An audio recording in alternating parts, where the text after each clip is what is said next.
Olá, jovens! Todos os vídeos que você vai ver no próximo mês serão patrocinados por Dona Fílmica. Muito obrigado, Fílmica, por acreditar no nosso trabalho, por apoiar a nossa comunidade, por apoiar o projeto de construção das nossas bibliotecas populares. Então você que está vendo o vídeo aí, abre uma outra aba e já entra agora em filmica.com.br e conheça o serviço de streaming com a maior qualidade de streaming do Brasil, que alia a revolução, a cultura, a arte, que traz documentários curtas e longas de todos os continentes, cinema autoral da melhor qualidade e no precinho.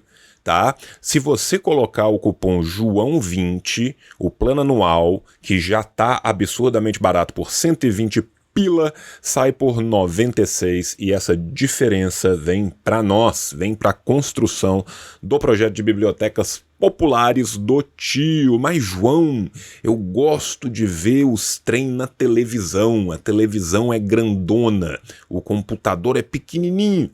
Não se preocupe, Fire TV, Android TV e Apple TV, todos eles já têm a Fílmica disponível. Então aproveite, porque no próximo mês, colocando o cupom João20, você tem 20% de desconto. Você colabora na construção dos projetos e você vai ter acesso de um ano garantido ao melhor serviço de streaming de cinema autoral que o Brasil tem a te oferecer. E para você não dizer que eu nunca te dei nada, tirando todas as coisas que eu já te dei, eu vou te dar mais duas. Duas dicas do tio, se liga agora na tela. A primeira dica é o A Pequena Vendedora de Sol, uma produção senegalesa em coprodução com a França, com a Suíça e com a Alemanha. Um filme tecnicamente maravilhoso, né, que vai questionar papéis de gênero, que vai questionar a própria sociedade senegalesa. Um filme enternecedor. Nossa segunda dica é o documentário britânico de 1995 sobre a vida e obra de Frantz Fanon, Pele Negra, Máscara Branca, com a grande atuação de Colin Seaman. O filme conta com a participação de Stuart Hall, de François Verger, de Homi Bhabha e traz a vida do grande revolucionário anticolonial argelino. Então, jovem, agora te resta uma escolha, seja um bacana ou seja um banana, não seja o bananão do seu grupo de amigos. Assine a Fílmica, mete o cupom João20, pega seu desconto, contribua com as bibliotecas populares e agora você tá liberado para ver o vídeo. Beijo do tio. Jovens, sejam bem-vindos ao novo formato do tio. O tio tá aqui hoje pro Papo Reto número 1. Como vocês estão notando, a voz do tio tá uma merda, né? Porque no Setembro Amarelo só tem duas coisas amarelas: o céu, devido ao agro, e as placas horríveis que eu cuspo da minha garganta. Então, tentem me ouvir, eu vou tentar dar um ganhozinho no volume e vocês tolerem do jeito que tem, né? Que é o que tá tendo pra hoje. Tá? A ideia por trás do Papo Reto, a ideia que eu tive por trás desse novo formato no canal, de novo não tem nada, né? É tentar, no menor tempo possível, passar para vocês um resumo introdutório, né, sobre um determinado assunto. O assunto da vez é o Fujimorismo, o governo Fujimori, né, no Peru, do ano 90 até o final do ano 2000. Por que eu escolhi o governo do Fujimori para esse primeiro papo reto? Por dois motivos. Um, porque a desgraça do Fujimori finalmente morreu de velho em casa sem pagar pelos crimes, e foram vários, eu vou falar deles no final. E dois, porque nós estamos com um lançamento muito importante, né, da editora Seara Vermelha, editora que está voltando a se consolidar, uma editora do meu campo, né, do marxismo-leninismo ao ismo, né, que é a entrevista do século do presidente Gonzalo. Aí no final do vídeo eu convido vocês para verem, para conhecerem, né, essa campanha de pré-lançamento que vai ficar até em novembro. Como eu estava dizendo para vocês, né, A minha ideia aqui era fazer um vídeo rápido, mais introdutório, e eu vou falhar miseravelmente nisso, porque só o meu roteiro tem 14 páginas. Né? Pela primeira vez em muito tempo eu escrevi um roteirinho aqui e eu tentarei segui-lo, tá? Então abandone toda a sua esperança, vós que entrai, né? Qual que é a primeira coisa, qual que é o primeiro detalhe que a gente chama atenção, né, no governo do Fujimori? É o fato dele ser esse pseudo-outsider, né? Quem que era Alberto Fujimori? Era um professor universitário desconhecido que consegue aglutinar uma base muito grande em volta dele, tanto no primeiro quanto no seu segundo mandato. No final do segundo mandato, essa base já teria se esvaído, né, aproveitando um vácuo de poder que se justifica pela própria história peruana, que vai ser um outro momento aqui desse vídeo. Né? Eu quero lembrar aqui, e isso aqui eu estou falando agora para eu voltar na conclusão, né, minha linda composição em anel, né, que nós estamos falando de um homem que vai ser condenado por crimes contra a humanidade, que vai ser condenado por corrupção. E qualquer semelhança não é mera coincidência, tá ok? Né? Um homem cujos resultados econômicos vão ser fictícios em longa duração. Né? Um homem que vai defender primeiro uma agenda em tese na sua campanha primeira de cunho popular, mas que a prática vai ser um neoliberalismo ainda mais duro do que o do Vargas Llosa, que foi, né, o seu primeiro contendente na primeira eleição, e sim, Vargas Llosa, aquele, né, ganhador do Prêmio Nobel. Um homem que vai saber trabalhar muito bem o anticomunismo rasteiro, né, o neoliberalismo, e que vai ser basicamente o herdeiro de Pinochet na América Latina, uma vez que o consenso de Washington vai cooptar este governo muito rapidamente, não que necessitasse, tá? Não que ele não tivesse louco para fazê-lo, uma vez enganada as massas populares, né? O governo vai cair no termo, no seio, né, do consenso de Washington, e ele que logra chegar lá, né, dando ao Vargas Llosa a pecha de arauto do imperialismo, vai ser ele mesmo o grande arauto do imperialismo na América Latina, junto com o governo colombiano na década de 90. Tá? A gente tem duas explicações, né, que são muito tradicionais quando a gente vai pegar a história peruana, tá? Que é a explicação do meu campo, a explicação marxista, né? E a explicação da ciência política liberal. Tá? Eu estou trazendo isso aqui só para a gente saber que existe, né, um debate historiográfico. O debate historiográfico dentro da ciência política mais liberal, né, vai ser autores como Schedler, por exemplo, falando da antipolítica, né, e outros vários autores que vão falar do neopopulismo. O que seria o neopopulismo? O neopopulismo seria um fenômeno comum a toda a América Latina, ali no início dos anos 90, no final das ditaduras, né? Vamos pensar que o Cone Sul tem diversas ditaduras, a América Central também.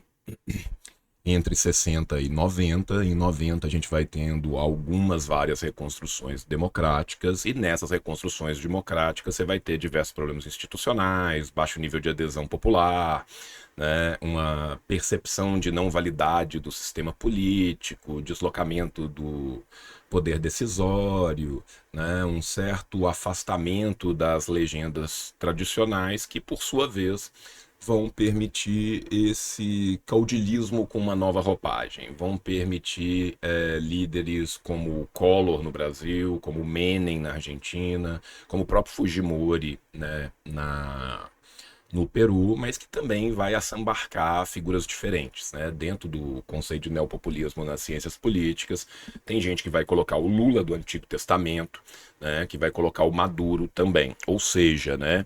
Mais do que ver uma filiação ideológica, mais do que ver as lutas sociais, eles estão vendo a ruptura com uma institucionalidade, né? Qual que é o problema disso? É uma visão juspositivista para um caralho, né? E tudo que não é juspositivista vai para dentro do mesmo balaio, e aí, né, vai o bebê e a água do banho junto. né? Já nós, dentro de uma leitura marxista, dentro de uma leitura, né, histórica, materialista das coisas, nós vamos ter uma outra percepção. Né? Nós vamos ter essa percepção que vem a partir das massas, entender as massas como um elemento de concretude, né, para a construção dessas rupturas. Né? No caso do Peru em específico, nós temos uma luta armada de longa duração, e aqui a gente tem que se lembrar que a luta armada no Peru ela não começa, né, com o Partido Comunista Peruano, né, na facção do seu Sendero, né, ela começa uma década antes ainda, inclusive dentro de grupos trotskistas que não vão conseguir fazer mais do que alguns movimentos, mas que já tinha, né, esse período de luta armada anterior. A gente tem que lembrar que a ditadura peruana é uma ditadura muito sui generis em relação às outras ditaduras da América Latina, né? Alguns chamam ela de ditadura branda, né? Um termo que acabou sendo cunhado para o Brasil, mas que depois a historiografia peruana também pegou, né? Mas que mesmo essa ditadura pseudo-nacionalista rapidamente, né, reconduz a uma volta às elites dominantes, né, reconduz ao anticomunismo. Né? Além disso, a gente tem certas percepções aqui que vêm desde lá de Mariátegui, né? Que é a importância, por exemplo, dos gamonales, do gamonalismo dentro da sociedade peruana. Né? Os gamonales eram basicamente aqueles grandes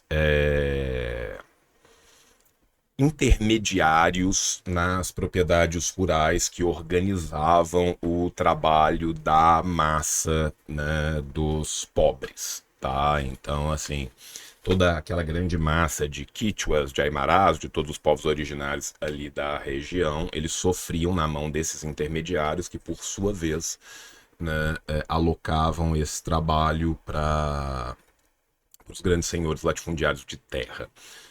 O Peru ele vai ter uma concentração citadina que para o Brasil a gente não tem nada análogo, né? Mas a gente vai ter uma grande concentração citadina na região limenha e uma grande despovoação do resto. Esse resto mais despovoado era onde o gamonalismo, né, vai graçar. Né? Ou seja, a gente mantém, né, tudo aquilo que a gente trabalha sob a égide da semifeudalidade, né? A convivência de modos de produção anteriores ao capitalismo com o modo de produção capitalista, né? Uma burguesia que é basicamente uma burguesia burocrática e compradora, né? O Peru, que vai estar sob o domínio econômico da Inglaterra no século XIX, vai rapidamente passar ao domínio econômico dos Estados Unidos já no começo do século XX, e os Estados Unidos vai continuar mandando e desmandando na economia do Peru, infelizmente até hoje, né? E a gente tem também, né, um vácuo do espaço de avanço do neoliberalismo com a queda do Pinochet. Vamos lembrar que o grande laboratório, né, do neoliberalismo na América Latina tinha sido o governo chileno, e esse vácuo vai ser preenchido via consenso de Washington, tanto na Argentina, quanto no Brasil, quanto no Peru, quanto no Equador, quanto na Bolívia, quanto na Colômbia, exás. Tá certo? Então, esse aqui é uma base pequena, né? E agora eu quero falar dos precedentes específicos do Peru para vocês entenderem um pouco melhor, né, o funcionamento dessa sociedade. Tá? Como eu disse, né, as primeiras organizações, né, de luta física, não apenas de luta ideológica, mas de luta mesmo, né, no Peru vão acontecer ainda durante a década de 60, né? As duas grandes forças que tinham vivido lá na década de 30, né, de um lado a corrente de Mariátegui, de outro o APRA, né? O APRA tinha se consolidado muito dentro dos espaços institucionais, apesar de nunca conseguir chegar ao poder. As elites encasteladas se mantendo no poder, porém essas elites vão levar o país à bancarrota, e nós vamos ter em 1969, né, 1968, o início de uma ditadura militar. Tá? Em 77, 9 anos de ditadura militar, o país está em falência fiscal, em colapso político e, inclusive, com muitas brigas internas dentro das Forças Armadas. Além disso, né, tinha toda uma pressão internacional para a ruptura dessa junta armada, uma vez que era uma junta um pouco menos ligada diretamente aos ditames do grande capital, né? E isso foi decisivo para que se voltasse a ter as eleições, para que se voltasse a ter uma Assembleia Constituinte no Peru. A ideia era exatamente repassar, né, à burguesia, repassar ao controle do capital americano mesmo, né, o controle da sociedade peruana, e uma vez constituída essa nova Assembleia, né, novas eleições para que se tivesse um governo aí sim constitucional. Eita, deixei o trem do cigarro cair. Tá me vendo, câmera? Tá. Então tá, né? O que a gente tem então? Uma nova democracia depois de 12 anos de ditadura militar, né? Que não consegue constituir uma ordem alternativa nem ao que era antes, tá? Vão se surgir então, né, na década de 80, né, no final da década de 70, começo da década de 80, três grandes blocos políticos, né, no Peru, que são herdeiros dessas tradições que já vinham lá de trás, né, que é o aprismo, o herdeiro da APRA, né, uma versão muito rebaixada do socialismo, né, uma versão muito social-democrata daquilo que foi a tentativa de construção de Mariátegui, né, e o reformismo conservador no seu grande partido e na linha acessória do grande partido. Então, o que a gente tem acabando é uma transição muito negociada, né, entre essa elite econômica, política e os militares, né, que vai voltar à proeminência desses grandes partidos políticos. Ou seja, a ideia, né, é que se vai voltar basicamente a tudo como era antes para tentar segurar a violência que começou a graçar muito nesse período. Vamos lembrar que esse já é o período, né, onde a gente vai ter a deflagração, né, dos primórdios da GPP, da Guerra Popular Prolongada no Peru, exatamente porque, né, sucessivos governos desde sempre abandonaram o povo peruano sempre ao Deus dará, tá? Se tinha essa ideia, né, dentro do consenso liberal, e esses partidos políticos, né, de massas mais tradicionais seriam o melhor instrumento, né, e a ideia era usar eles para trazer de volta a representação política na sociedade peruana, ou seja, representação política na democracia burguesa, para inglês ver enquanto o povo continuava a ser massacrado, né? Você tem essa experiência que começa ali em 1980, com a primeira eleição, com esses grandes partidos que eu já falei, né? A Ação Popular e o Partido Popular Cristão são os partidos da suposta direita, né? A Ação Popular muito mais na linha acessória do Partido Popular Cristão, que era o mais denso mesmo, né? O PAP, o Partido Aprista peruano, né, seguindo a tradição fundada pela APRA, né, e a Esquerda Unida, que era basicamente uma social-democracia bastante rebaixada, tá? Isso vai funcionar até 1990, tá? Da Assembleia Constituinte de 78 até a eleição, né, anterior de 90, de 86, a gente vai ter esses partidos basicamente angariando 90% das votações somadas em média, né, com um nível de abstenção bem baixo, tá? Na década de 80, a gente vai ter dois governos constitucionais no Peru, e vai ser uma raridade das raridades, que eles vão chegar aos seus finais, né? O primeiro governo da Ação Popular com o Belaúnde Terry, né, que é muito governo típico de direita, de empresário e de consenso liberal e blá blá blá, saca? que ele começa a ter que enfrentar o desenvolvimento da campanha do Sendero, muito vitoriosa a campanha do Partido Comunista Peruano, né? E também, né, já em 84, o surgimento do MRTA, né, do Movimento Revolucionário Tupamaro, tá? Tanto o desempenho nessa questão da segurança nacional, quanto o desempenho na questão econômica, tá? Faz com que haja uma grande crise na direita, tá?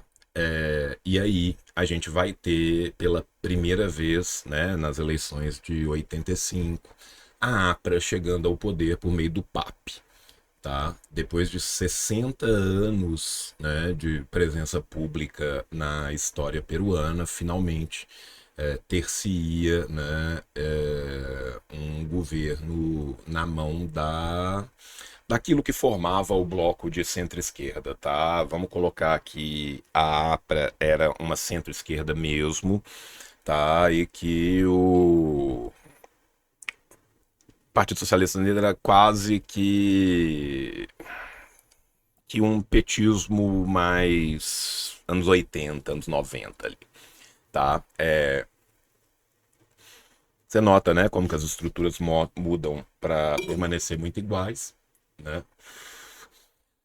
Para que era centro-esquerda vai fazer aquilo que a centro-esquerda faz de melhor, né? Ou seja, vai conciliar e conciliar e conciliar até perder toda e qualquer base de apoio popular, uma vez que não consegue fazer, né, o que vendeu na eleição, uma vez que os níveis econômicos não melhoram, antes pelo contrário pioram, uma vez que a corrupção continua acontecendo, uma vez que a violação de direitos humanos, né, continua ocorrendo. Então esse segundo governo, o governo do Alan Garcia, né, é um governo onde você tem um segundo grande avanço da GPP no Peru, né, da Guerra Popular Prolongada, o povo se apercebendo cada vez mais, né, dos limites da farsa eleitoral, e esse governo vai chegar à sua bancarrota. E junto com ele também o sistema, né, multipartidário tradicional do Peru, com grandes partidos, pelo menos, né, em teoria, ideológicos e que representariam macro tendências.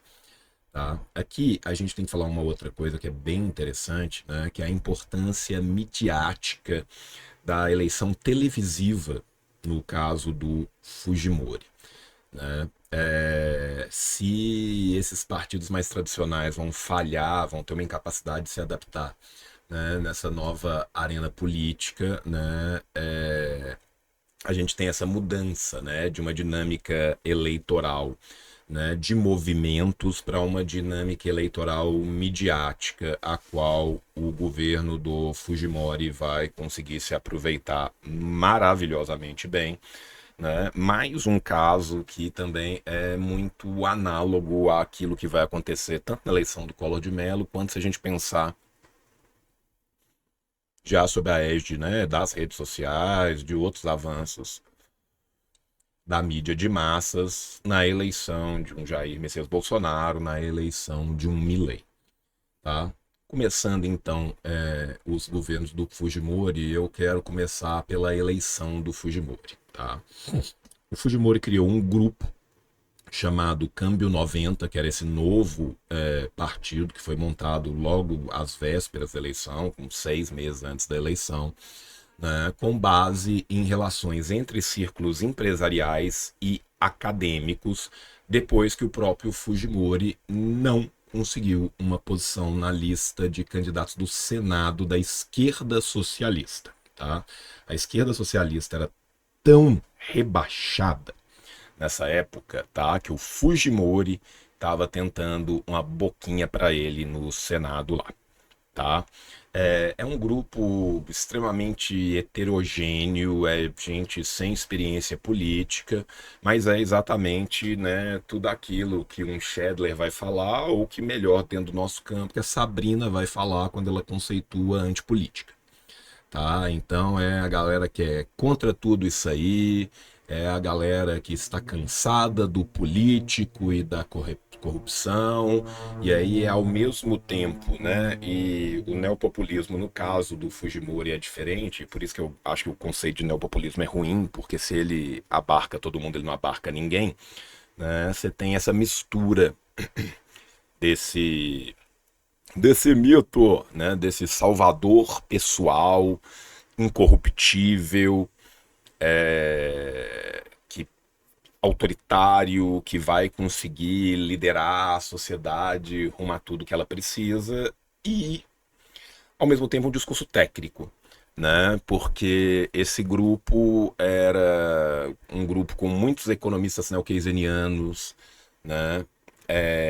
Era um grupo com boa parte de um empresariado menor, né, de uma clivagem ali daquilo que ainda tinha sobrado de uma mínima burguesia nacional peruana, né? Então você vai aliar esse discurso salvífico, né, do Salvador na Pátria, né, na figura do Fujimori, com esses elementos técnicos, né? O próprio Fujimori sendo um professor universitário, né? E aí ele se vende, né? Um cara sem programa, sem ideologia, sem base política, rejeitado pela elite, pela grande mídia e blá blá blá blá blá blá blá blá blá, né? Pra vocês terem ideia, cara, quando o Câmbio 90 se lança nas pesquisas, ele não chega a 2%. Esse cara vai conseguir vencer o Mário Vargas Llosa, que é um ganhador de Nobel, um cara famoso no mundo inteiro, e o liberal zaço mesmo, não fica mais neoliberal do que o Vargas Llosa, que é um lixo humano, mas que era o candidato das grandes elites, que era o candidato dos Estados Unidos, que era o candidato que todo mundo, né, pressupunha que ganharia com a mão nas costas, né? Ele tinha essa unidade das elites, um programa neoliberal muito bem elaborado, ele era assessorado pela Sawyers Miller, que era uma agência de marketing político gigantesca, que tinha ajudado a eleger candidatos republicanos nos Estados Unidos, tinha uma campanha milionária, estava do lado do poder econômico. Ninguém imaginava, né, que a Frente Democrática, olha que nome maravilhoso, né, a Fredemo, do Vargas Llosa, pudesse perder para um cara que tinha, saca, 2%. Qual que foi a estratégia do Fujimori? A estratégia do Fujimori foi apelar às classes mais baixas, né? Ele de origem japonesa, chamado de Chino, né? Tentando também, né, a presença dos cholos, né? Que são todos aqueles de origem incaica, dos povos originários ali da região, né? Além disso, como ele estava afastado desse sistema partidário, né, ele criou toda uma solução que era a solução antagônica ao Vargas Llosa, né? Se o Vargas Llosa estava prometendo um choque neoliberal, uma mudança na estrutura, um aperto muito grande, que todo mundo sabia que ia cair no colo da população mais pobre, o Fujimori, né, fez o exato contrário, tá? Fez o exato contrário. E isso logrou um grande efeito, tá? Enquanto o Vargas Llosa estava sendo apoiado abertamente, né, tanto pela Ação Popular, né, como pelo Partido Popular Cristão, essa associação dele com esses partidos desacreditados, né, sendo sustentado pelo grande capital, né, favoreceu a campanha do Fujimori, que cada vez mais estigmatizou o Vargas Llosa como um agente do imperialismo, um agente das classes altas, um defensor das elites, né, que vão dominar o Peru desde sempre, né?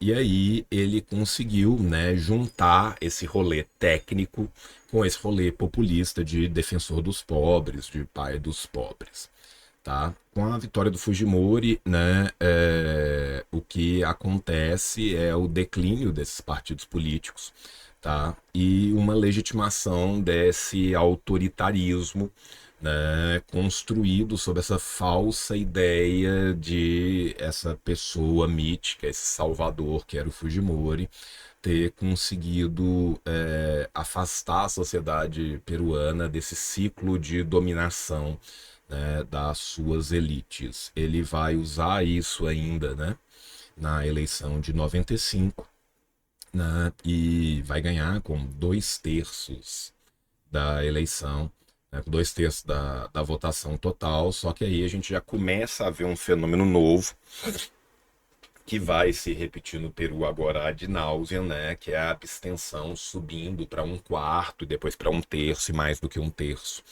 né, dos votantes, né. Maior número anterior tinha sido abaixo dos 20%, né. As próprias forças políticas tradicionais não vão conseguir, nesse primeiro governo do Fujimori, se recuperar, até porque eles perdem as câmaras, né? Depois eu vou entrar no governo em si. O Fujimori vai dar um golpe, um alto golpe, vai eliminar esses aliados de primeiro momento, vai trazer novos aliados para dentro, vai transformar o sistema bicameral num sistema unicameral, né? Mas ainda assim, mesmo, né, no período até 95, você não tem uma eleição de uma base nas câmaras desses partidos tradicionais, e pós 95, então, e eu vou entrar daqui a pouco nisso, né, isso vai terminar de vez, porque o Fujimori vai meter uma cláusula de barreira aos 45 do segundo tempo que vai destruir esses partidos. Vamos falar um pouco dos governos do Fujimori, tá? Se a gente for pensar o que foi a campanha do Fujimori, se a gente for pensar que a esmagadora maior parte do seu eleitorado, né, e o Fujimori passa em segundo no primeiro turno, com 24, 25%, subindo, passando nas últimas semanas o candidato do PAP, né, que representava a APRA, ele ganha do Vargas Llosa no segundo turno. Mas é uma coisa muito louca, porque ele fez uma campanha baseada no povo, ele era um cara que talvez pudesse ter sido um senador pela Esquerda Unida. E o que ele faz? Ele faz um programa ainda mais brutal, ainda mais recrudescido do que o programa proposto pelo Vargas Llosa. Tá?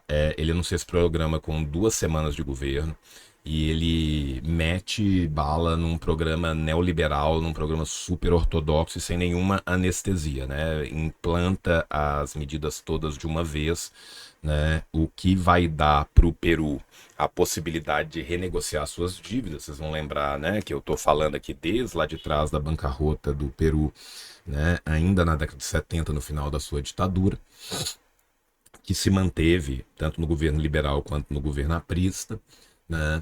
E vai dar essa estabilidade com os credores estrangeiros, só que esse modelo político dele não vai ter divisão interna, tá? É um processo de liberalização muito rápido, entre 91 e 95, 60 a 70% do setor público vai ser privatizado, os preços são todos deixados na mão do mercado, boa parte desses preços eram controlados por essas estatais anteriormente, né?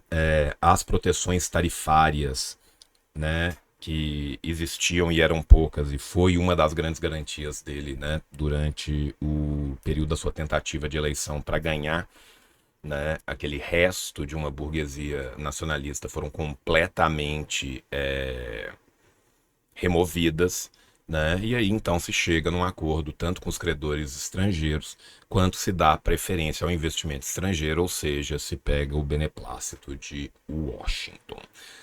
No plano político, o Fujimori nunca busca consenso, antes pelo contrário, ele sempre vai ser muito confrontacional, tá?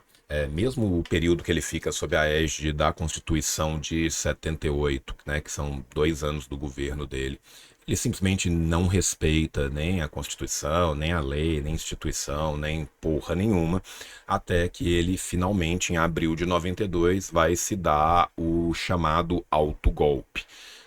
Esse autogolpe é o momento, né, da grande selagem, né, ali daquela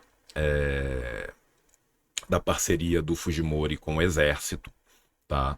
Principalmente com os setores mais recrudescidos e mais anticomunistas do exército, que vão tomar figura, né, na figura do Montesinos, que vai ser o chefe do Serviço Nacional de Informação, que era Abin dos Cara na época, igual o nosso SNI aqui na ditadura também. Tá? Só que esse autogolpe nesse primeiro momento, né, e é um momento aonde para a opinião pública já controlada por ele, né, você tem um arrefecimento da Guerra Popular prolongada, você tem diversas prisões sendo feitas, líderes dos movimentos, tanto do MRTA quanto do Partido Comunista do Peru, né, sendo presos, finalmente em 92 a prisão de Abimael, né, você vai ter todo esse momento com uma vasta injeção de capitais americanos, com crimes contra a humanidade sendo cometidos à torta e à direita, com a construção de diversos esquadrões paramilitares, tá? De ataque indistinto à população, muitas vezes, né, ataques que eram feitos pelo exército depois eram jogados ou no colo do MRTA ou no colo do próprio Partido Comunista Peruano, né, e isso ia cooptando, né, a opinião pública, principalmente a opinião pública limenha, tá certo? Isso vai levar, né,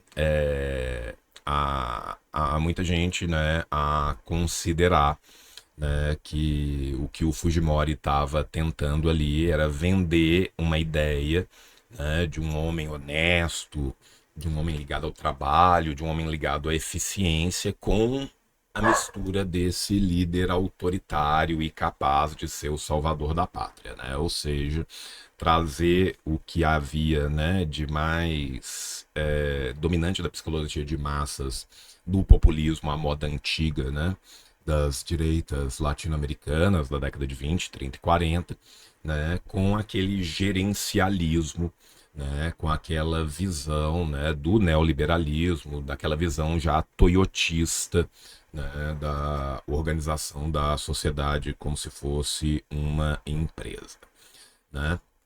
Enfim, se a gente tem num primeiro momento também, a gente chega no final dos anos 80 com uma hiperinflação no Peru, a renegociação das dívidas, a venda dos assets públicos, tudo isso leva a uma diminuição falsa da inflação. Você não tem, né, um investimento em cadeia produtiva, antes pelo contrário, você vai tendo cada vez mais terceirização, né?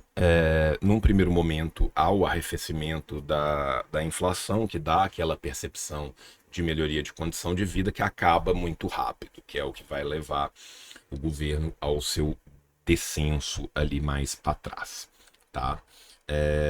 A partir de 92, então, o mandato do Fujimori é basicamente a relação de Fujimori com as Forças Armadas, tá? Se não elas todas, pelo menos, né, o setor mais recrudescido, desumano e anticomunista, né? Ele vai rapidamente desmantelar aquilo que era a origem do Câmbio 90, né? Os grupos religiosos que não eram católicos, os protestantes, né? Aqueles pequenos empresários ou aquela burguesia mais nacional, ele vai trair a todos esses, né? Vai transferir um número de poderes enorme para as Forças Armadas e vai também, né, quando da sua pseudo-redemocratização, né, atrair novas lideranças, principalmente regionais, e isso vai passar a ser uma dinâmica da política partidária peruana que fosse ligada àquela ideia dele, né, uma espécie de mistura, né, de populismo com gerencialismo, né. Os grandes comandantes vão ser, né, o Vladimiro Montesinos, né, que vai chefiar a agência de inteligência, né, e o general Nicolás Hermosa, tá? Essa nova base de apoio política dele, tá, vai vir de membros da sua própria família, de membros da comunidade Nisei, né, da comunidade imigrante japonesa de segunda geração, sendo que o Fujimori nunca busca alianças com aqueles antigos partidos e com aqueles antigos membros né, dos governos anteriores ou políticos de grande monta, né, de forma que ele tenha um controle muito maior. Né? Ou seja, só entra a família, tá certo? Né? Então, assim, resumindo o que a gente vai ter, né, nesse período do Fujimori, é uma ditadura civil-militar, né, que os principais agentes vão ser as Forças Armadas, por meio do Serviço Nacional de Inteligência, né, e uma tecnoburocracia política que vai ser recrutada entre empresários, entre os niceis, entre militares, entre policiais e os irmãos e os parentes do próprio Fujimori, que vão fazer um núcleo duro de controle, tá? Que junto com o SNI, né, vai amordaçar a imprensa peruana, vai perseguir todos os desafetos do governo, né? Vamos lembrar que quando o autogolpe é dado, né, e ele suspende a Constituição de 78, que vai ser promulgada em 79, né, da Assembleia Constituinte de 78, né, ele vai mandar prender vários líderes da oposição, ele vai fechar o Congresso, ele vai adiar as eleições municipais e vai colocar interventores nas regiões, ele desmantela o judiciário, né, do auge, né, da cúpula mais alta do judiciário, mais de 140 juízes têm seus cargos em vacância, e mesmo assim, né, quando ele volta com um sistema unicameral, com um judiciário já amordaçado, né, e também com um controle midiático gigantesco, né? Esse período desse governo de emergência dele vai durar ali de abril até mais ou menos novembro. Em novembro, vocês têm, né, a eleição para uma nova constituinte. Né? Em junho de 93, você tem a eleição dos mandatos eleitorais municipais e também a votação do referendo, né, daquela constituinte que tinha sido feita. Né? Basicamente, enquanto isso estava acontecendo, né, e ele vira um presidente plebiscitário, o grande ministro plenipotenciário, para além do Montesinos no SNI na perseguição, era o seu ministro de Economia, né, que correu para conseguir o apoio de todos os órgãos internacionais, multilaterais, FMI, a galera toda, né, para bancar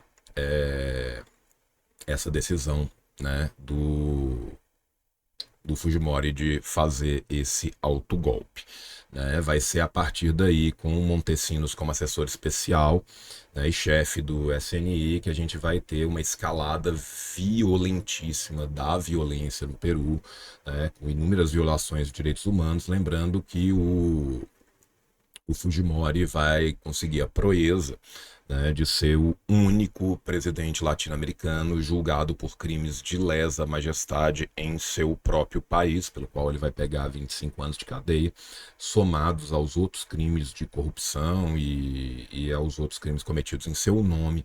Né? O Fujimori morreu com uma pena a ser cumprida de 55 ou 54 anos e meio de cadeia, né? Que ele vai cumprir pouco mais que 13, vai receber uma liberdade por um induto do governo, governo esse dominado, né, pela disputa entre seus dois filhos, Kenji e Keiko, né, que vai devolvê-lo à casa para uma prisão domiciliar, onde ele vai morrer no conforto nababesco da grana que ele roubou do povo peruano. Né? Enfim, né, a gente tem essa pseudo-institucionalidade com essa nova bancada praticamente 90% na mão, né, do Fujimori e do Montesinos, que era a sua grande evidência parda, e um referendo que foi negado pela população peruana, e aí tanto a historiografia liberal quanto uma historiografia marxista, ambos concordam, né, que o referendo de 93 não passou de uma grande farsa. De 93 a 95, essa escalada da violência continua, O Peru denuncia e sai e para de reconhecer todos os seus tratados internacionais em relação a direitos humanos e também em relação às obrigações do Estado, né, com os direitos econômicos e sociais dos seus próprios cidadãos. Tá? Apesar de todos esses pesares, Fujimori se elege, se consagra eleito em 1995. Por quê? Porque se vende a ideia de que tudo aquilo era necessário para se salvar o país e para se garantir a segurança. Né? Então, aquele punitivismo penal midiático vai graçar, né? O próprio sequestro da embaixada do Japão pelo MRTA em 92, né? Infelizmente vai ser acolhido por boa parte da população como um assombroso sucesso, né? Lembrando que não só os invasores, como também reféns, acabam morrendo e se ferindo, né? E o Fujimori vira esta figura autocrática, que a culpa de nada é dele, que tudo que ele está fazendo para salvar a nação, né? Ainda nesse período, né? Vendendo a ideia de ser alguém ilibado, de não ser corrupto, de estar fora disso, de ser uma pessoa simples, de ser trabalhador, né? Muito no estilão de um Collor perseguindo Marajás, saca? Isso é um lugar bastante comum e a gente sabe, né, qual que é a verdade, né? O candidato que vai ir contra o Fujimori nessa segunda eleição da União pelo Peru era o Pérez de Cuellar, que foi inclusive secretário-geral da ONU, né? E era mais um candidato independente. Foi o único que conseguiu alcançar uma votação expressiva, né? Superior a 20%. O restante, cara, dos partidos todos, de todos aqueles 4 grandes partidos que eu mencionei da década de 80, eles nenhum chegaram a 5% de votação, o que fez com que o registro político deles fosse cassado por uma cláusula de barreira que foi colocada nessa Câmara Única antes da eleição, que era controlada, né, pelo próprio Fujimori. Tá? Essa vai ser a realidade peruana desde então, ela não vai mudar, né? E é a partir dessa realidade peruana que a gente vai ver a eleição de figuras como o Pepeca, né? O Pedro Paulo Kuczynski, que era um advogado, era um grande empresário que tipo não tinha permeação popular nenhuma, ou de um Pedro Castilho que começa como um líder regional e acaba entrando também nessa ideia de ser um outsider, de tentar uma luta contra tudo que está aí, tá? Enfim, essa campanha foi uma campanha curta, foi uma campanha extremamente questionada, né? Já tinha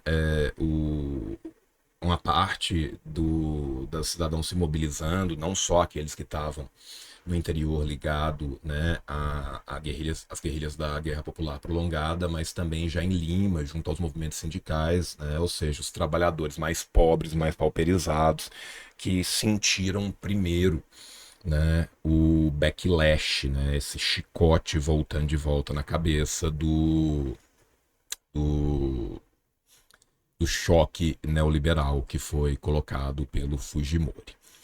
O Fujimori basicamente continuou a mesma merda no segundo mandato.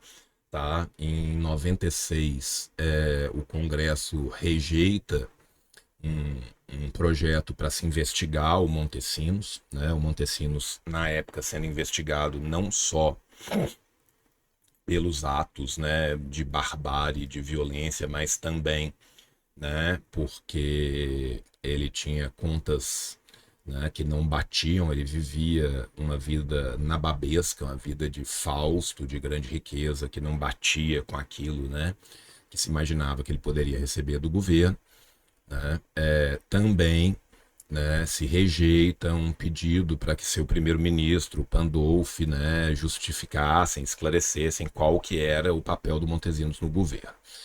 Em 1997 acaba surgindo uma denúncia, né, de um canal cujo dono se chamava Baruch Ifer, né, que era um homem de origem judaica que morava no Peru há muito tempo, né, que era de uma denúncia de tortura por parte de agentes da SNI. Né? Além disso, eles conseguiram informações junto com a Fiscalia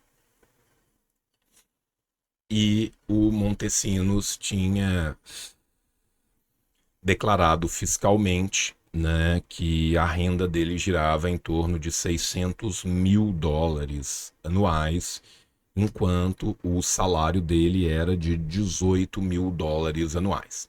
O que o governo fez? O governo cassou a nacionalidade peruana do Ifter, tomou o controle do canal, fechou o canal e perseguiu os jornalistas envolvidos nessa reportagem. Né? O SNI, então, passou a cada vez mais usar de escutas telefônicas, né, contra políticos, contra jornalistas, contra o povo peruano em geral.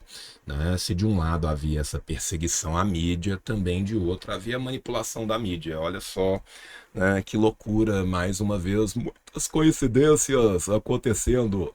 A grande mídia precisa ser perseguida e a verdadeira mídia é a blogueira maluca ali do canto. Tá? Então, assim, toda essa tática de cortina de fumaça, de escândalos, de usar programas, às vezes, esportivos para falar da política, de usar programa de fofoca para tentar desconstruir, né, os opositores, era usado. Então existia uma grande máquina, né, de imprensa marrom, né, funcionando no Peru. Tá? Os resultados econômicos cada vez mais pífios, a população cada vez mais revoltada. Né? Depois da prisão, né, do Abimael, você tem uma clivagem que sai do Sendero e parte pro terrorismo mesmo, assim, a galera faz vários ataques, assim, que não tinham nada a ver com a consecução da Guerra Popular Prolongada, de acordo com o Comitê Central do Partido Comunista Peruano, e continuam também os grupos paramilitares matando à torta e à direito e jogando a culpa em qualquer elemento social. Né? Em novembro de 99, o Fujimori vai convocar eleições gerais para abril de 2000, né? E em dezembro daquele mesmo ano, ele vai lá e registra a sua candidatura para um terceiro mandato. Ele, inclusive, faz uma transmissão televisiva onde ele diz dele mesmo na terceira pessoa, né, o que é muito típico de sociopata e mitomaníaco, né, apenas Fujimori pode comandar o Peru. Né? Isso, cara, gera uma controvérsia gigantesca sobre a legalidade, né? E essa controvérsia vai passar pelo legislativo, vai passar no executivo e vai passar no judiciário. Né? Ainda em 96, no calar da madrugada, né, a maioria pró-governo tinha promulgado uma lei chamada Lei de Interpretação Única, né, que falava que o Fujimori poderia concorrer já à reeleição nos anos 2000, né, só que aí as cortes constitucionais, todos os advogados, todos os movimentos legalistas dentro do Peru falavam que era um absurdo, porque não cabe ao legislativo interpretar a lei, né, que deveria haver uma separação mínima dos poderes. Tá? Essa lei foi examinada a pedido de várias organizações civis, né, pelo Tribunal Constitucional peruano, e o que acontece? Tinham 7 membros no Tribunal Constitucional peruano, 4 deles se abstiveram, falaram, sei lá, não quero morrer. né? Depois a gente ficou sabendo que boa parte deles estava na lista de escuta e era perseguido pelo Montesinos e pelos gorilas do Montesinos, e 3 declararam que a lei era completamente inaplicável. Esses 3 juízes foram censurados, foram demitidos, e eles levam o caso, então, à Corte Interamericana de Direitos Humanos. Tá? Em agosto de 99, às vésperas do julgamento pela Corte Internacional, o Peru sai da jurisdição da Corte Internacional, da Corte Interamericana de Direitos Humanos de San José. Né? E aí é óbvio que ficou muito claro, que ficou muito patente que aquilo não era nada além de uma manobra, né, para tentar, né, manter a ditadura do Fujimori. Tá? O que acontece, porém, é que toda aquela estratégia, né, de imprensa marrom, de ataques pessoais, e que deu muito certo em 1995, já estava conhecida. Né? O governo tinha pulado o tubarão, tinha chupado o balde, né? Uma estratégia que já estava desgastada, e ela não deu tão certo assim para as eleições de 2000. No último instante das eleições, né, no último momento de poder declarar os seus candidatos, né, o mesmo movimento Peru Possível, que já tinha, né, tentado a candidatura em 1995, que chegou no segundo lugar, lança o Toledo como o seu candidato, e ele era um cara, né, que soube usar do fato dele ser de origem chola, né, dele ser de origem dos povos originários, né. Ele era falando de Quechua, ele usou o símbolo, né, tinha o partido dele, né, o Peru Possível, tinha tesão é ótimo, né, tinha um T enorme de Toledo, com a figurinha de um índiozinho inca, mó bonitinha, assim, e aí era o T de trabalho, T de Toledo, taca? T do Tahuantinsuyo, né, que era o nome do Império Incaico, enfim, né, para tentar aglutinar, né, os setores mais pobres, né, da região andina, sob a égide dessa origem dele.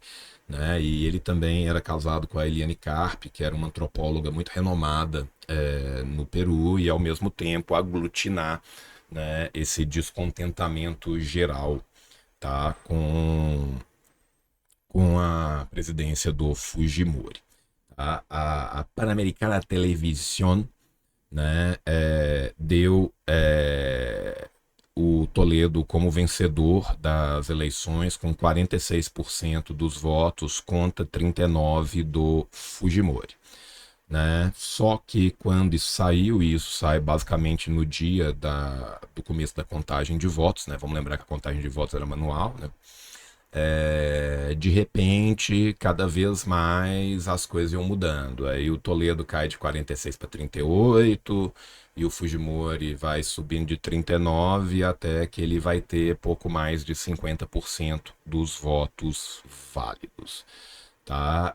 No final das contas, com várias denúncias de corrupção, com a Defensoria do Povo falando da pressão exercida pelo Exército, da pressão exercida por paramilitares, né, de urnas sendo saqueadas, de urnas sendo adulteradas, né, o resultado final dessa primeira parte da eleição de 2000 dá uma vitória de quase 46%, 45,8% pro Fujimori na conclusão do primeiro turno.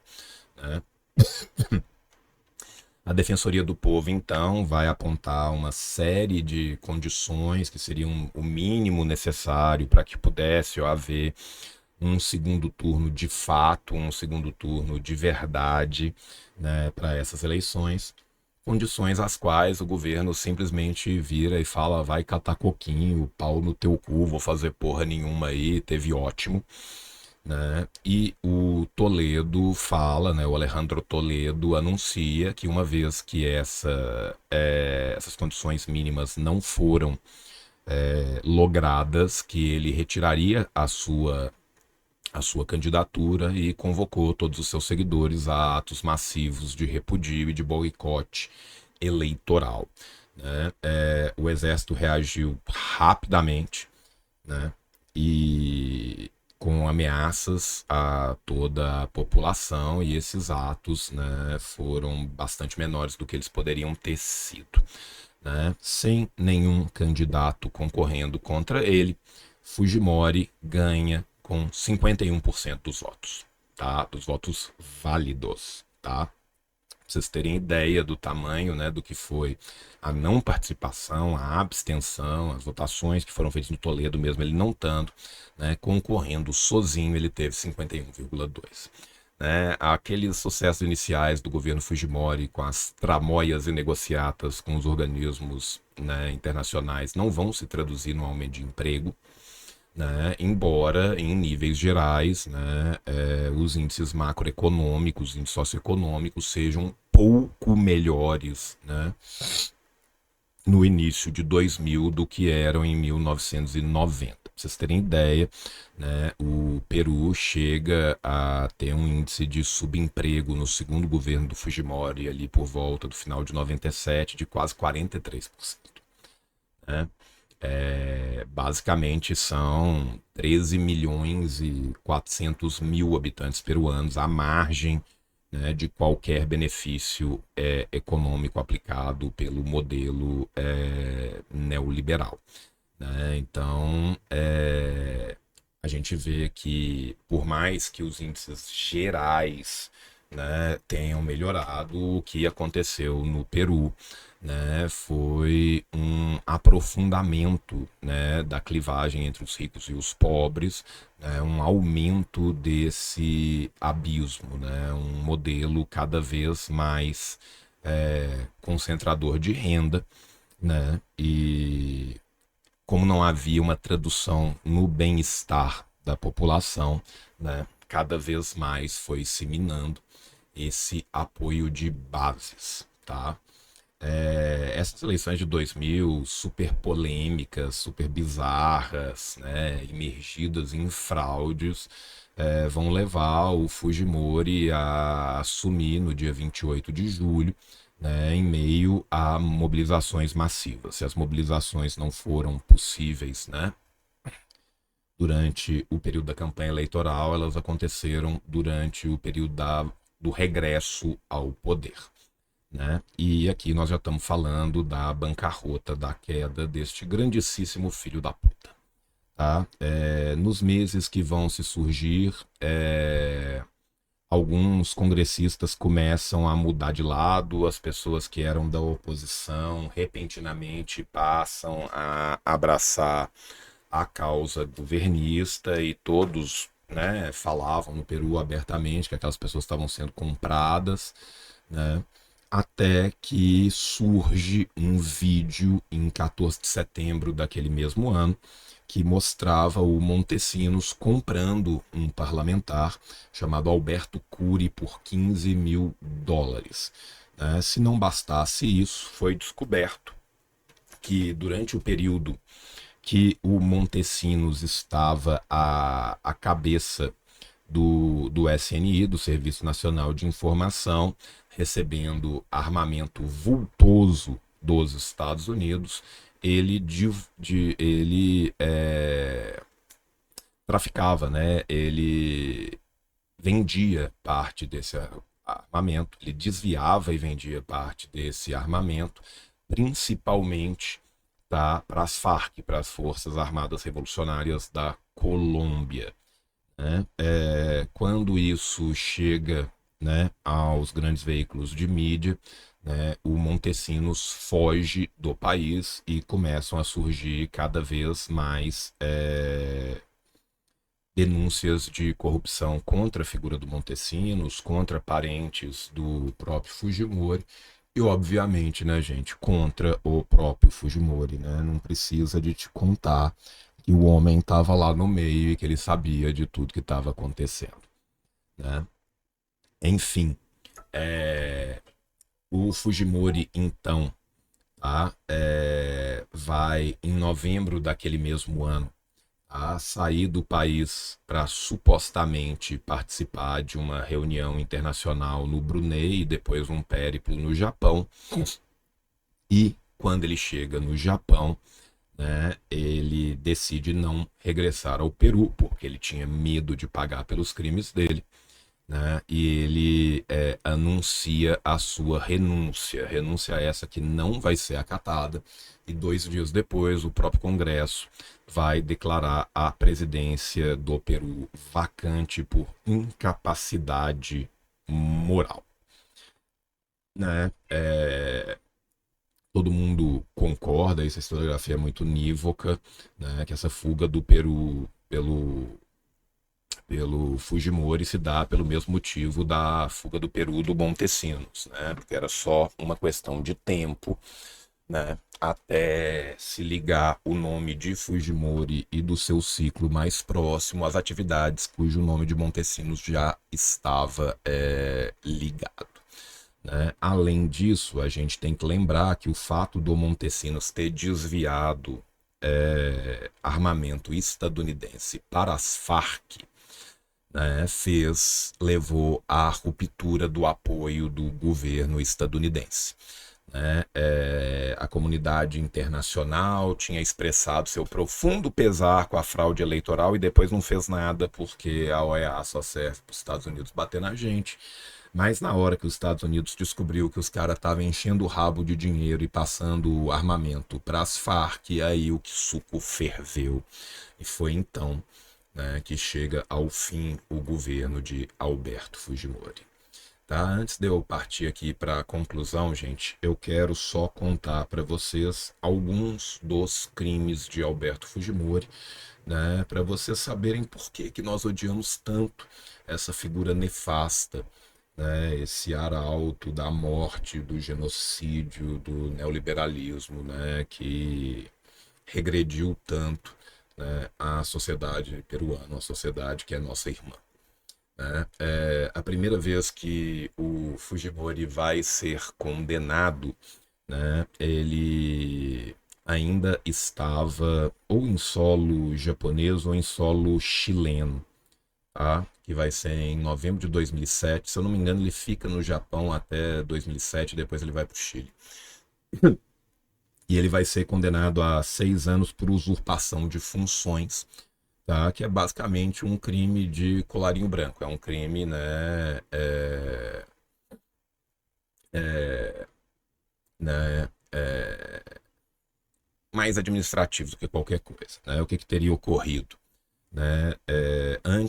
Pouco antes da renúncia dele, ainda em novembro de 2000, né, ele teria supervisionado pessoalmente a invasão da casa da ex-mulher do Montesinos, né, para poder ver o que ela tinha de informação, o que ela não tinha e apagar as pessoas e informações ali. Tá? Em abril de 2009, com Fujimori já em solo peruano, né? Vamos lembrar que quando ele vai para o Chile entrega ele depois para o Peru, né? Ele recebe uma sentença que é uma sentença histórica de 25 anos e meio por crimes contra a humanidade. Tá? Ele vai ser culpado de homicídio qualificado com tortura, lesão e sequestro agravado por conta de casos como o massacre de Barrios Altos e o massacre de La Cantuta, um em 91, outro em 92. Esses dois massacres são em cerros, né, em morros que ficam na periferia de Lima. Quem conhece a cidade de Lima, né, sabe que, né, a região urbana de Lima ela é cercada, né, para trás do Calhau, né, por morros que eles chamam de cerros lá, e nesses cerros normalmente ficam as favelas, né? Ficam as comunidades mais pobres. São dentro desses cerros que se organizaram as grandes revoltas populares peruanas desde a época de Mariátegui. Né? Ambos esses massacres eles ocorrem, né? Um porque se acreditava que era uma reunião do Partido Comunista Peruano, não era simplesmente uma festa de populares, e aí dezenas de pessoas foram mortas, né? E o outro foi contra pessoas que tinham sido denunciadas como inimigo do governo. Além disso, né, teve também o sequestro de Gustavo Gorriti, teve o sequestro do Ampudia, que era um empresário. Gustavo Gorriti era um jornalista que denunciava o governo, né? Esses grupos paramilitares, né, ao menos nestes 4 sequestros que a gente está falando aqui, levaram à morte de 25 pessoas, além de todos os feridos, tá? Boa parte dos sequestros, esse do Gorriti e esse do Ampudia, vão ocorrer logo nas horas, né, a posteriori do autogolpe de 92. 3 meses depois de ser condenado por violação a direitos humanos, né, ele também ganha uma sentença por peculato e falsidade ideológica, tá, de 7 anos e meio, que foi por causa de um pagamento que eles descobriram, um pagamento ilegal feito com dinheiro público no valor de 15 milhões de dólares a Montesinos. E reza a lenda, né, era o pagamento para a manutenção do aparato paramilitar de perseguição e tortura, né?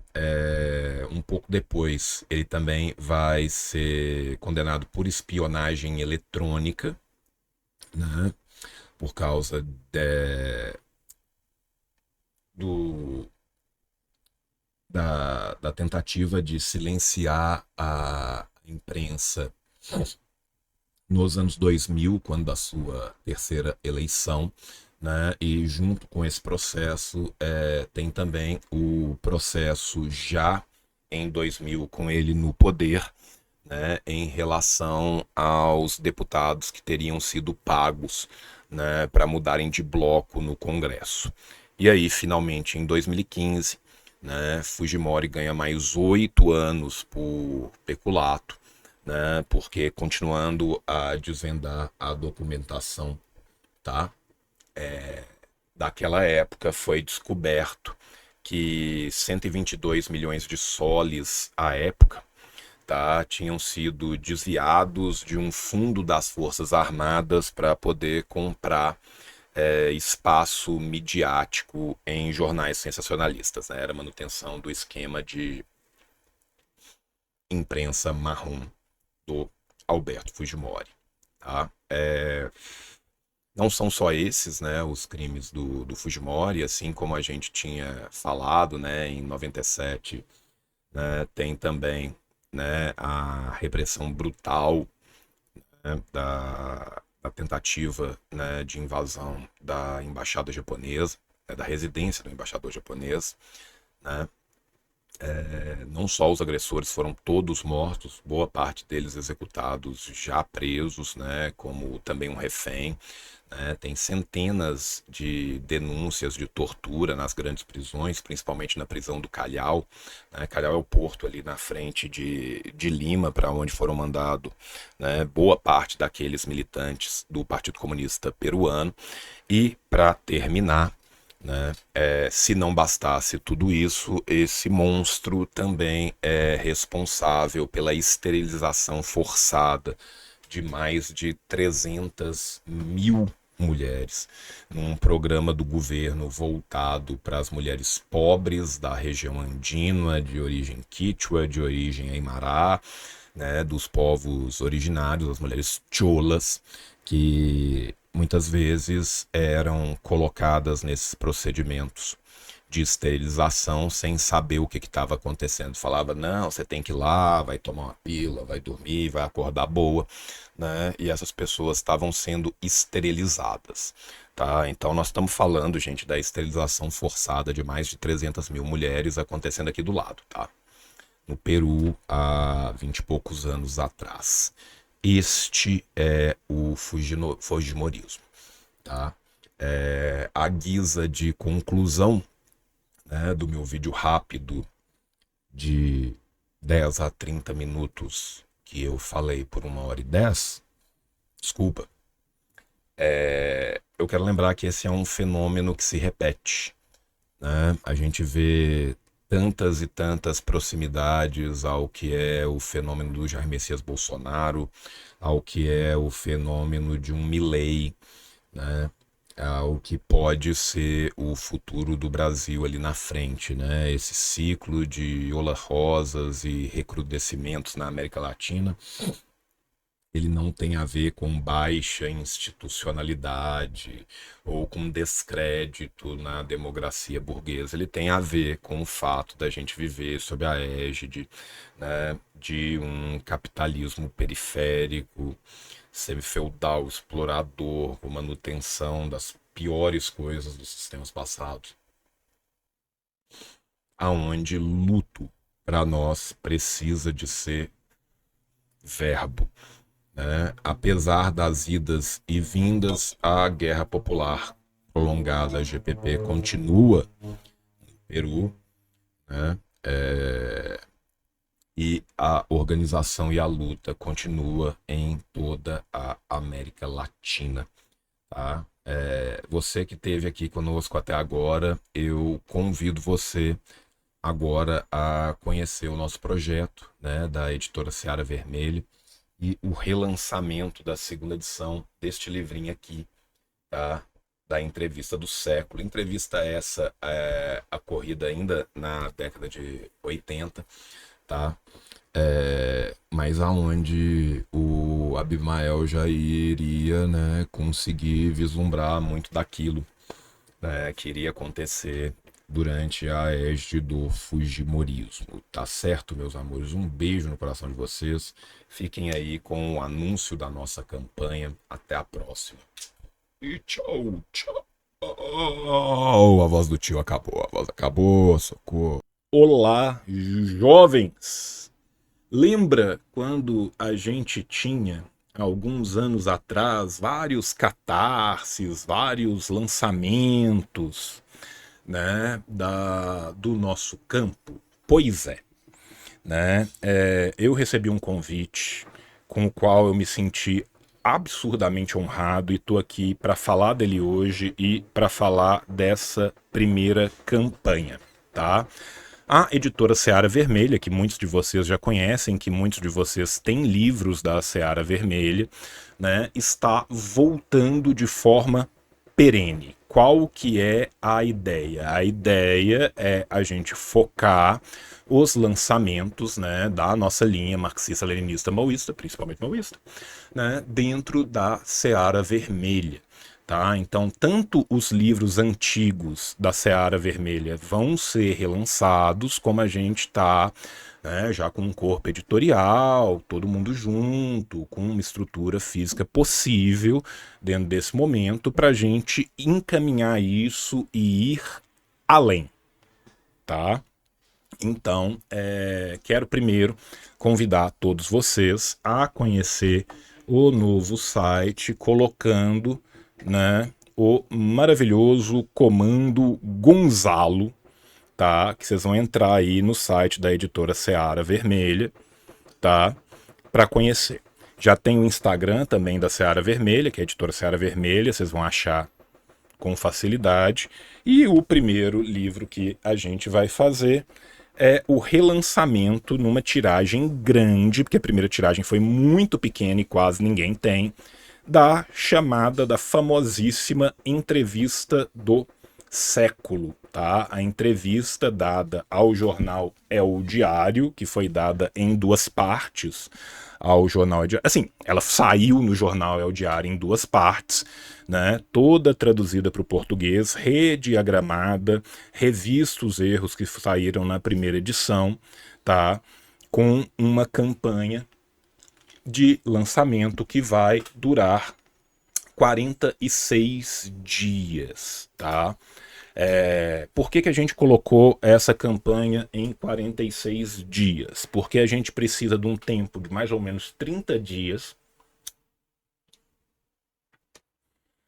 para receber os livros da gráfica, tá?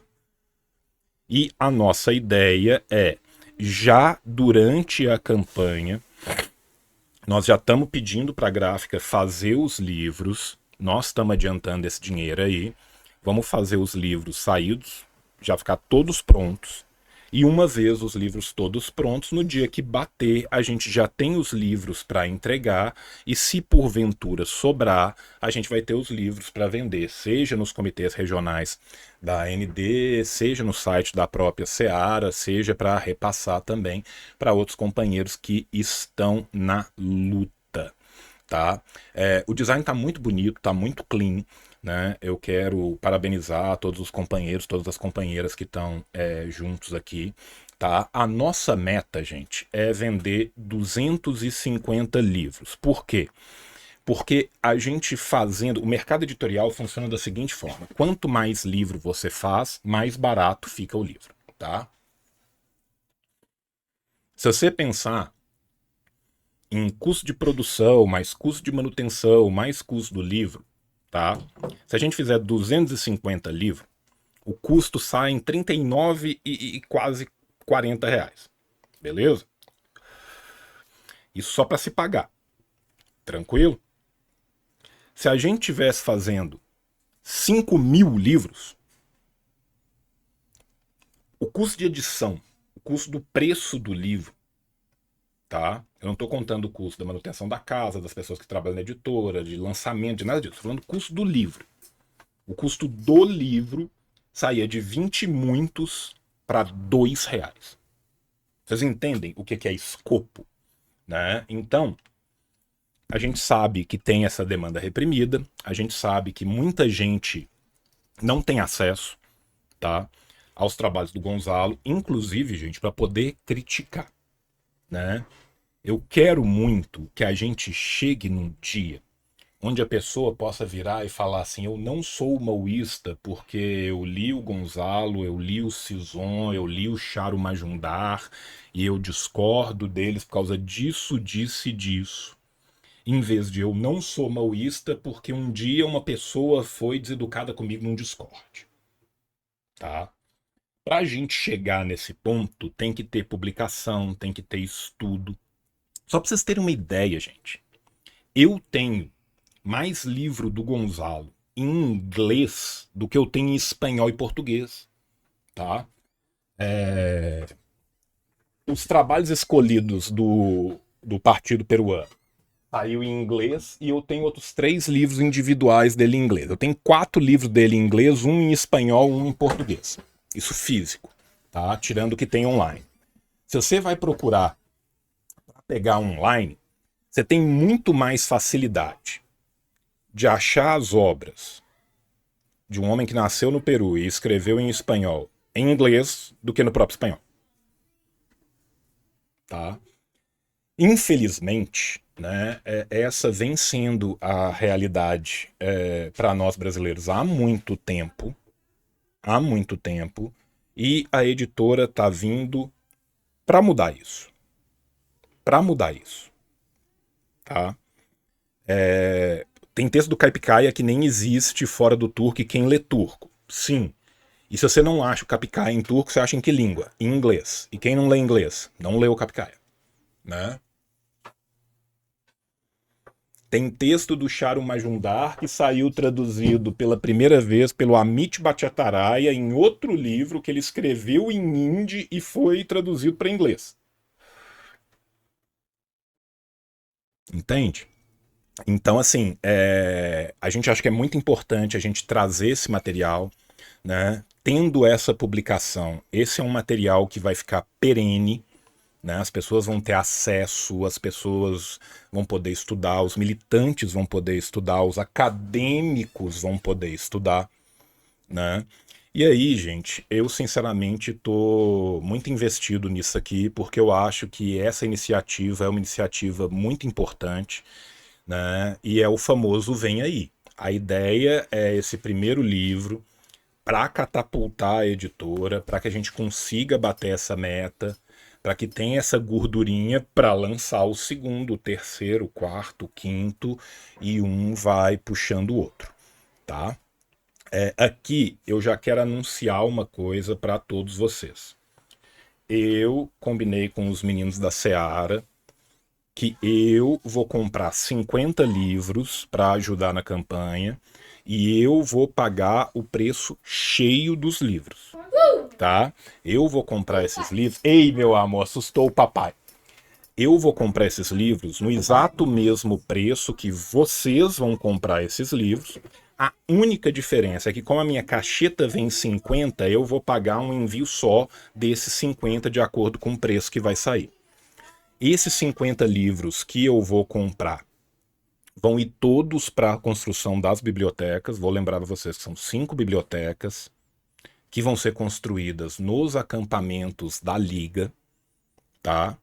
Então, eu vou distribuir nessas 5 bibliotecas 10 voluminhos de cada, para que as pessoas tenham acesso, para que as pessoas possam ler, para que aquilo se torne uma construção mais perene, porque é um livro importante, tá? Aqui eu quero mostrar para vocês algumas coisas sobre o financiamento, né? E eles colocaram muito bonitinho, né, cara? Eu vou aumentar aqui, porque se eu tô tendo dificuldade de ler, outros idosos também terão, tá? A editora Seara Vermelha é uma iniciativa popular que visa a publicação de obras literárias, ênfase no literárias, tá? E aqui eu já vou adiantar algo que eu não deveria, mas a gente está vendo as possibilidades de relançar alguns dos títulos da Romances do Povo. Tá? Romance do Povo foi uma edição encabeçada pelo PCB, tá? Em 1950, que era capitaneada pelo Jorge Amado, que trouxe literatura proletária do mundo inteiro. A gente não consegue, nesse primeiro momento, assambarcar 24, 25 livros diferentes, né? Mas a gente quer ver se a gente consegue relançar pelo menos uns 2 ou 3 no ano que vem, né?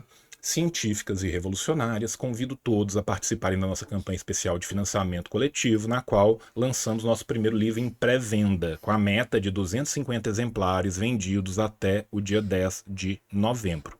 Contamos com o apoio de cada um de vocês para que esse projeto siga adiante. Aqui é que eu acho que é a parte mais legal, aqui que eu acho que é a parte que vai ser o diferencial deste projeto. Haverá eventos especiais para os apoiadores? Sim. Só para os apoiadores? Não. Os eventos vão ser abertos. Todos eles vão ser abertos, todos eles vão ficar gravados, todos eles vão ficar disponíveis para todos que quiserem ver, que quiserem discutir, aprender alguma coisa e manter esse diálogo aberto. Sim. Para marcar este momento, a editora Seara Vermelha organizará uma série de eventos destinados aos apoiadores. Esses eventos oferecerão conteúdos exclusivos que aprofundam os temas centrais do livro Entrevista com o Presidente Gonzalo. Tá? Num primeiro momento, a gente tinha até pensado em deixar para os apoiadores, só que a gente achou melhor, tá, deixar esses eventos abertos. A esmagadora maioria deles vai ocorrer no meu canal, né? Alguns vão ocorrer de forma síncrona em outros canais. Por que apoiar a Seara Vermelha? Ao apoiar essa campanha, você não apenas adquire um exemplar de uma obra fundamental, mas também contribui para a construção de um espaço democrático dedicado à difusão do conhecimento. Junte-se a nós nessa jornada de luta e construção coletiva. Aí agora eu vou descer um pouquinho para vocês entenderem como que vai ser essa campanha, para vocês entenderem como que vão se dar os passos dessa campanha, tá? A campanha especial de financiamento da editora Seara Vermelha contará com uma série de eventos online para contemplar nossos apoiadores pela participação nessa jornada coletiva. Além disso, os temas trarão um aprofundamento maior para aqueles que adentram nas obras da figura central do livro, o Presidente Gonzalo. Vamos lá.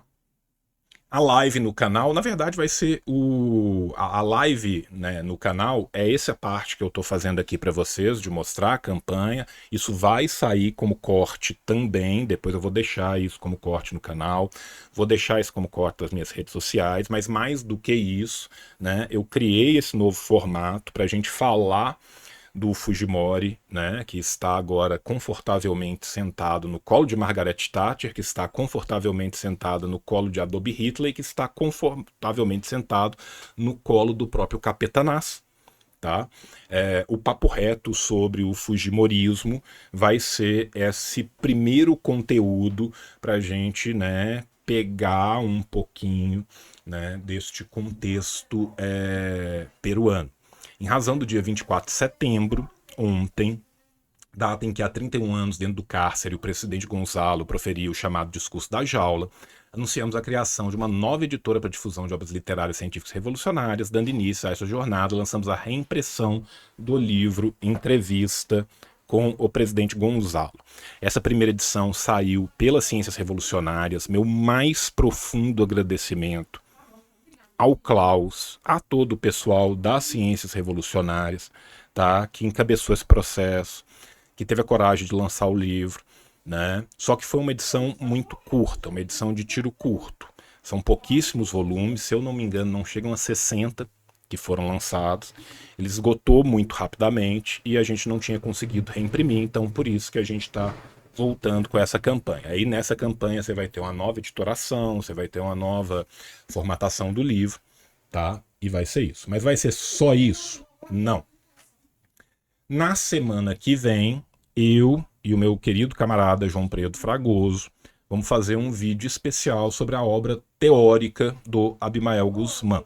Tá? Nesse evento, eu e o Fragoso vamos debater as obras Espaço e Tempo em Kant, né, que é o doutorado da parte filosófica do ensino do Gonzalo. Né? Lembrando que ele fez um outro doutorado na parte jurídica do ensino do Gonzalo, ele fez tanto filosofia como direito, né? Ambos não existem em português. Eu tenho o doutorado dele de direito aqui, só para mostrar para vocês, tá? Que é essa edição dele novinho, tá? Sobre o Estado burguês democrático, tá? Esse aqui é o doutorado dele de direito. Ele fez o doutoramento dele tanto em direito quanto em filosofia. Então nós vamos ter esse segundo evento, que vai ser essa entrevista, esse vídeo comigo e com o João. Né? Nós ainda estamos vendo a melhor forma de gravar, mas se tudo der certo, nós vamos lançar ele no final da semana, ou no final da próxima semana ou na outra, tá? Depois disso, né, no final de outubro, a gente quer fazer um debate sobre a luta contra o obscurantismo no Brasil, tá? Que aí vão ser vários convidados, né? E aí a gente quer falar um pouco também, não só da iniciativa da editora, mas também das iniciativas democrático-populares do jornal, do canal, né, que são tão importantes, né? Então tem vários eventos que, por exemplo, a gente só vai ver a cobertura nesses canais dessa grande frente democrático popular, tá? Então nós vamos fazer este evento também. João, vão ser só esses 3 eventos? Não. Nós estamos tentando, tá, a possibilidade de um 4º evento, provavelmente entre o 2º e o 3º, ou depois do 3º, tá?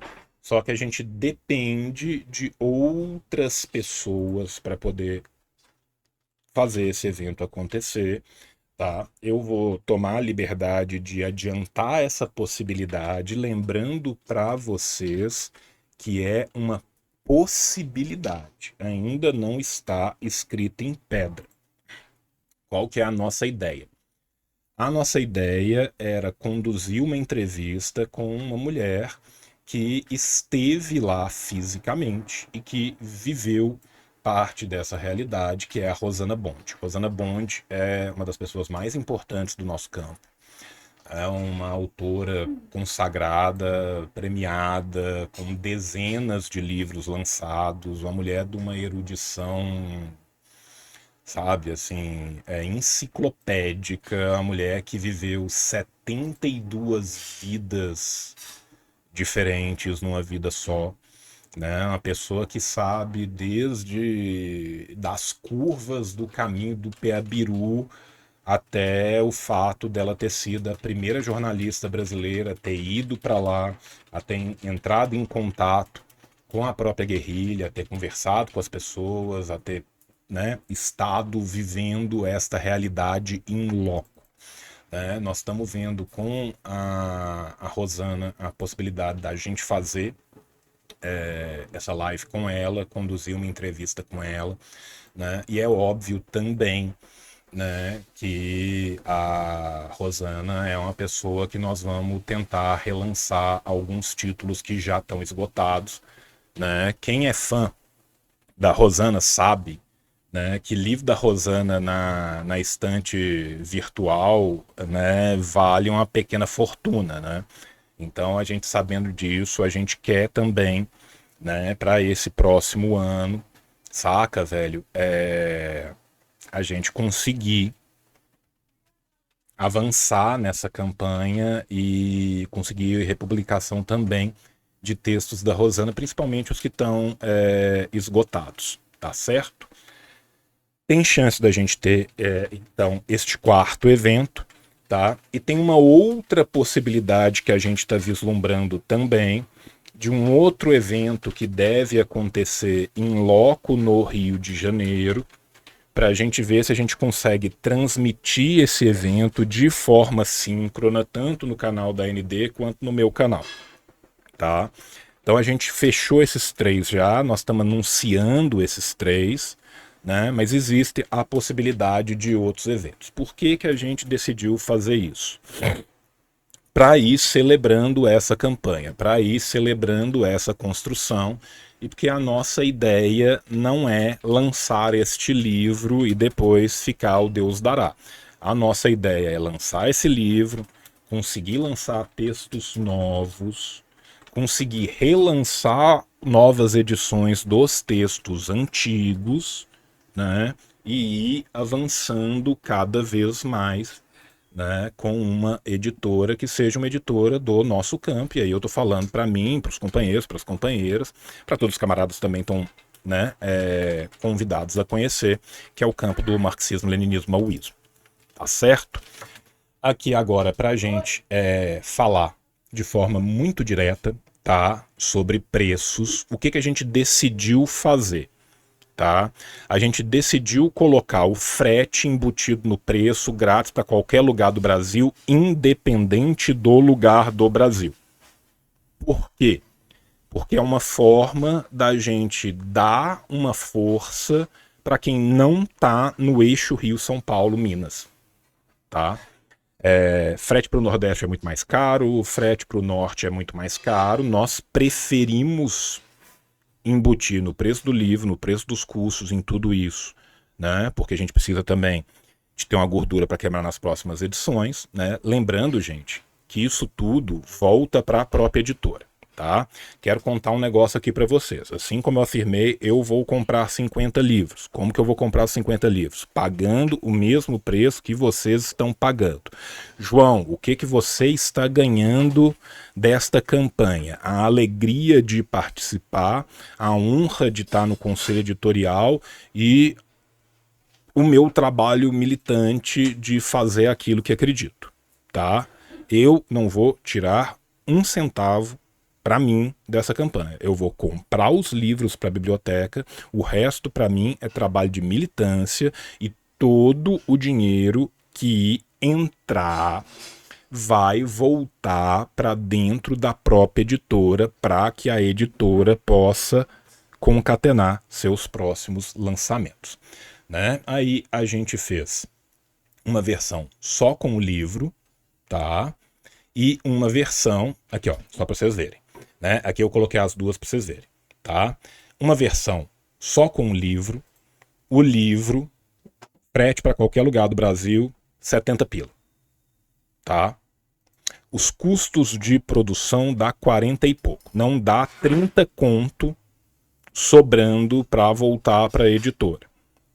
Sendo que esses custos são variáveis, porque dependendo do frete chega em quase 50, tá? E entrevista com o presidente Gonçalo, mais um marca-página especial da campanha, esse vai sair para 80, tá? Aí, o que que a gente pensou? Pô, a gente sabe que é complicado, que é pesado para os companheiros, que é pesado para as companheiras. Então, né, nós vamos colocar também um cupom, tá? Aqui eu não vou preencher para eu não me doxar, mas uma vez que você preencher, vai chegar no passo aonde você vai poder colocar o cupom e aí você vai colocar de todo tamanho, em caixa alta, assim disse o João. E aí você vai ter 10% de desconto, tá? Esse 10% de desconto sobre 70 vai dar R$7, sobre 80 vai dar R$8, tá? Pensa que esse desconto está saindo daquilo que iria para a gente fazer a construção na nossa ideia de ganhar na quantidade e não no preço, tá? Parcela. Eu ainda não sei como que vai ser feito o parcelamento. Eu sei que existe a possibilidade de se pagar por cartão e eu sei que as operadoras de cartão cobram taxa, tá? A companheira que estava responsável, tá? A companheira que estava responsável pela parte financeira estava vendo a possibilidade, tá, de parcelamento no cartão. Só que provavelmente o parcelamento no cartão gera taxa no número das parcelas, tá? Então, aí tem que ver como que isso vai se dar, tá? Eu vou perguntar para a companheira como é que tá. A gente estava terminando de ver todos esses dados, tá? Aí eu vou te pedir um favor. Se você for comprar no cartão e quiser parcelar, hoje é dia 25. Espera o mês virar, porque estava terminando de fechar isso, tá? Com o cartão, e aí a gente vai ter noção de taxa, tá? Independente do pagamento ser cartão, Pix, escambo por cabras, o cupom vai se manter inalterado, tá? Então, mesmo que você parcele no cupom e isso gere uma taxa qualquer do cartão, você vai poder aplicar o cupom e aí parte dessa taxa vai acabar sendo absorvida por nós mesmos. Tá certo? Queria, né, trazer isso aqui para vocês. Né? O site da editora tá começando agora. Né? Então, assim, vocês vão ver que ainda tem, né, coisas a serem preenchidas, o contato já está aqui, as redes já estão aqui, os telefones ainda não estão. Né? Você está vendo que em forma de pagamento já se aceita todos os cartões. Né? O que eu não sei é se aceita parcelamento já nos cartões. Imagino que sim, porque tinha gente olhando isso. Mas eu não vou poder te precisar, porque eu também fui burro e não terminei a compra, porque eu não previ que essa pergunta aconteceria. Tá? Então o erro é meu. Vou descobrir e depois eu te falo. Tá certo? Eu vou me permitir aqui agora mudar aqui para outra tela rapidinho, só para eu poder colocar para vocês, tá? Algumas artes que a gente já fez para a campanha, tá? Sem eu doxar as pessoas, porque eu sou burro. Né? Então vocês sabem como é que o tio funciona, você sabe que o tio tem dificuldades, né? Então eu preciso de abrir isso aqui separado, porque senão eu vou doxar Deus e o mundo, porque eu sou burro. Tá bom? 2 segundinhos aqui, só pra gente, pra eu deixar todas abertinhas, que elas ficaram muito bonitinhas, né? E aí vocês vão poder dar uma olhada, tá? No que vai rolar aqui, tá? Inclusive a principal que eu quero mostrar para vocês é a do próprio marca-página, tá certo? Vou voltar para lá, deixa eu ver se eu fiz certo. Fiz quase certo, só faltou o F11, tá? Essas são aqui, tá? Algumas das artes que a gente vai, né, ir divulgando nas redes sociais para vocês poderem ir acompanhando a campanha à medida que ela for avançando. Né? E à medida que ela for avançando também, nós vamos, né, anunciando as metas, aonde que a gente chegou, por onde que a gente conseguiu passar, que é uma parte muito importante para nós, né, de poder comemorar isso junto com vocês, de poder fazer essa construção. Tá? Estou mostrando aqui só para vocês verem o cuidado. Nós estamos tentando ter todo um cuidado gráfico, todo um cuidado artístico, né? A gente entende que o jovem não é igual eu, o jovem não está acostumado a ler livro em fonte 8 com espaço simples, igual a gente lia na década de 80, né? Então a gente precisa de, muito ironicamente, romper com velhas ideias e aceitar o novo, porque o novo é inexorável, né? Então a novidade é a arte bem feita, a editoração bem feita, uma campanha bonita, né? Para trazer mais as pessoas, tá? Esse aqui é um pedaço da arte do que vai ser o marca-página, que é maravilhoso, né? E estão aqui, né? Então a nossa campanha com as metas, tá bom? O comando Gonzalo vai estar em definitivo aqui no nosso chat, tá? Então, por favor, quem quiser conhecer a editora, quem quiser seguir as redes sociais da editora e quem quiser também, né, pegar um descontinho e adquirir esse texto tão importante, esse texto tão marcante, né, eu convido todos vocês a conhecerem, gente, tá? Inclusive para a crítica, cara. Saca? É impossível a gente criticar algo que a gente desconhece, né? E infelizmente a gente ainda vive sob a égide de um profundo desconhecimento, de um profundo obscurantismo sobre não só a obra do Abimael, do presidente Gonzalo, ou a luta desencadeada pelo Partido Comunista do Peru, né? Mas também sobre o próprio período no Peru. Saca? Então, assim, esse vai ser só o primeiro livro de uma série de livros, tá? Bota o livro em Comic Sans, é isso que o jovem gosta, né?